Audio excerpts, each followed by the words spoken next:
Bismillahirrahmanirrahim. Assalamualaikum warahmatullahi wabarakatuh. Alhamdulillah, wassalatu wassalamu ala rasulillah wa ala alihi wa man tabi'ahum bi ihsanin ila yaumiddin. Allahumma inna nas'aluka ilman nafi'a wa rizqan thayyiba wa amalan mutaqabbala.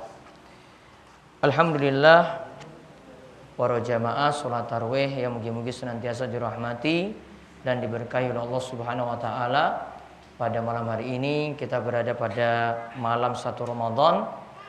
Baru saja ditetapkan oleh Menteri Agama Bapak Lukman Hakim bahwa penetapan 1 Ramadan jatuh pada tanggal 27 saking bulan Mei, yaitu jatuh pada Sabtu besok. Berarti malam hari ini kita benar untuk melaksanakan sholat tarawih, karena besok kita sudah memulai menjalankan puasa Ramadan sesasi penuh. Untuk kali ini bagian yang pertama dari kajian kita selama bulan Ramadan, mengkaji satu ayat yang kita kaji dari ayat-ayat pilihan. Kali ini yang adik-adik ayo masuk masjid Daru kawan-kawan. Ayo Daru kawan-kawan. Kita bahas sekarang surat Al-Baqarah ayat 78. Allah berfirman, ini tentang Bani Israel. Wa minhum ummiyuna la ya'lamunal kitaba illa amaniya wa inhum illa yadhunnun. Allah Subhanahu wa taala berfirman, dan di antara mereka Bani Israel. Bani Israel itu umatnya Nabi Musa alaihissalam. Mereka itu tidak mengetahui Alkitab, yaitu kitab Taurat mereka, yaitu kitab suci mereka, yaitu Taurat. Illa amani, kecuali cuma sekedar baca saja. Wa inhum illa yazunnun. Dikarenakan itu mereka akhirnya cuma menduga-duga setiap ayat-ayat yang ada dalam kitab mereka, setiap bagian-bagian yang ada dalam kitab mereka. Para jamaah sekalian, kita mesti mempelajari apa yang terjadi pada umat-umat sebelum kita sekalian, yaitu yang terjadi pada kaum Nabi Musa Bani Israel. Kita punya keharusan untuk membaca Al-Quran. Bahkan seperti di bulan Ramadan ini disebut bulan diturunkannya Al-Quran. Pada bulan Ramadan ini kita disuruh mengkaji. Ada 2 cara jenengan itu bisa membaca sampai khatam Al-Quran, atau cara yang kedua, renungkan setiap ayat-ayat yang ada. Namun yang diingatkan dalam ayat ini, yang pertama ada istilah ummi. Ummi itu di sini kata para ulama, orang yang cuma baca saja namun tidak paham artinya. Ini diantara pengertiannya, yaitu dia dikatakan ummi karena tidak tahu apa yang dia baca. Artinya di sini sama dengan istilah ummi, itu berasal dari bahasa Arab, artinya ibu.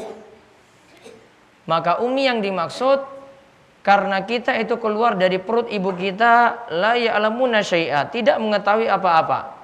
La ta'lamuna syai'a, tidak mengetahui apa-apa, seperti yang disebutkan dalam surat An-Nahl ayat 78.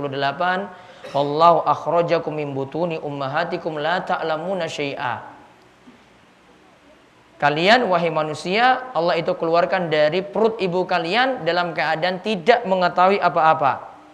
Wa ja'ala lakumus sam'a wal absara wal af'ida la'allakum tashkurun. Lalu Allah jadikan bagi kalian itu punya pendengaran, punya penglihatan, punya hati, agar kalian itu menjadi orang-orang yang bersyukur. Maka asalnya kita tidak tahu, maka butuh belajar.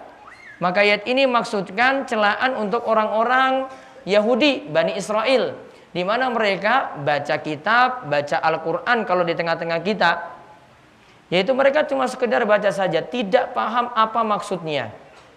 Maka ini celaan. Orang yang seperti ini disebut ummiyun. Ummiyun itu cuma sekedar baca saja. namun tidak mengetahui artinya. Apalagi lebih tercela lagi kalau kita tidak pernah baca Al-Quran, kita tidak pernah juga mempelajari artinya. Maka sebagai seorang muslim punya kitab suci, yaitu kitab suci apa? Al-Quran. Itu jadi pegangan. Kata Allah Subhanahu wa taala, Al-Quran itu sebagai hudan linnas wa bayyinatin minal huda wal furqan. Yaitu yang namanya Al-Quran disebutkan dalam Al-Baqarah 185. Al-Quran itu fungsinya petunjuk bagi manusia, penjelas dan juga pembeda antara yang benar dan yang batil, yang benar dan yang salah. Itu nanti akan dijelaskan dalam kitab suci kita, kitab suci Al-Quran. Maka penting sekali kita mempelajari Al-Quran. Terus mempelajarinya bagaimana? Yang pertama, baca. Kemudian yang kedua, buka artinya, terjemahannya. Kemudian yang ketiga, kita selain baca terjemahannya, kuasai tafsirnya. Kemudian yang keempat, baca setelah sampai kita pahami, kemudian amalkan.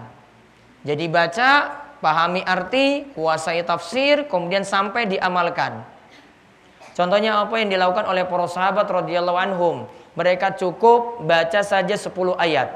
10 ayat berhenti. Sampai paham dulu, baru lanjutkan lagi. Di samping itu mereka langsung amalkan 10 ayat yang ada. Jadi mereka pelajari itu 10-10. 10 ayat stop. Pahami, amalkan. 10 ayat lagi stop. Pahami, amalkan. Tidak banyak-banyak. Yang penting ada yang dipelajari. Dan kita juga demikian. Kalau untuk membaca Al-Quran, kita tidak dipaksakan memang sampai khatam. Namun baiknya kalau di bulan Ramadan seperti itu. Namun kalau tidak bisa, 5 ayat saja cukup. Allah berfirman, faqra'u ma tayassara minal Qur'an. Bacalah apa yang mudah bagi kalian dari Al-Quran. Kata para ulama pakar tafsir, yang dimaksud baca walaupun cuma 5 ayat. Cuma 5 ayat saja kita baca, maka itu sudah mendapatkan pelajaran yang banyak sekali dalam Al-Quran. Kemudian faedah yang lainnya lagi dari ayat ini yang bisa kita ambil dari Al-Baqarah 78 tadi. Selain itu celaan untuk ahli kitab. Oleh karena itu kita tidak cukup baca saja, pelajari tafsirnya dari ayat-ayat yang ada. Maka tidak cukup kita itu mengucap, moco, baca. Namun yang penting juga dari kita baca, kita itu pahami makna-maknanya yang ada. Sehingga dari kita paham tadi bisa mengamalkan Al-Quran dengan benar.